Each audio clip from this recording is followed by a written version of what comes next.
Dhallywood megastar Shakib খানের সঙ্গে নায়িকা মিষ্টি জান্নাতের সেলফি নিয়ে গতকাল নানা আলোচনা সমালোচনা ছিল। দুজনের সেলফি নিয়ে সোশ্যাল মিডিয়া সহ বিভিন্ন মাধ্যমে নানা গল্প রটেছে। ফেসবুক ভেরিফাইড পেজে শাকিবের সঙ্গে দুটি ছবি পোস্ট করে অভিনেত্রী ক্যাপশন দেন লাভ লাভ। এরপরই শুরু হয় যত চর্চা।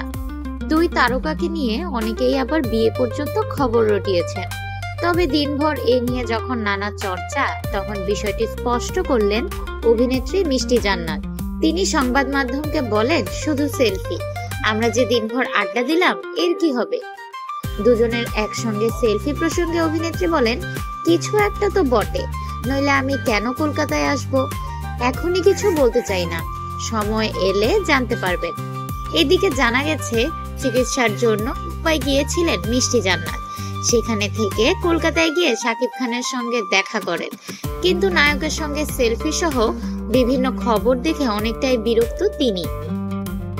এ ব্যাপারে বলেন, দেখলাম কেউ কেউ নিউজ করেছে আমি নাকি দূর থেকে তাকে দেখে দৌড়ে গিয়েছি, অনুরোধ করে ছবি তুলেছি, আর সেই ছবি ফেসবুকে পোস্ট করে আলোচনায় থাকতে চেয়েছি।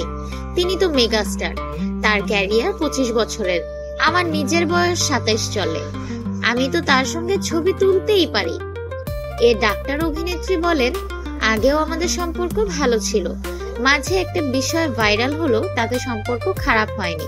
আপনারা চাইলে শাকিব খানকে জিজ্ঞেস করতে পারেন, শুধু সেলফি দেখেই এসব সংবাদ করে, অথচ আমরা যে সারা রাত আড্ডা দিলাম সেসবের কি হবে। তার ড্রাইভার যে আমার বাসায় পৌঁছে দিল এর কি হবে। আসলে এসব চর্চায় আমাদের সম্পর্ক খারাপ করা যাবে না।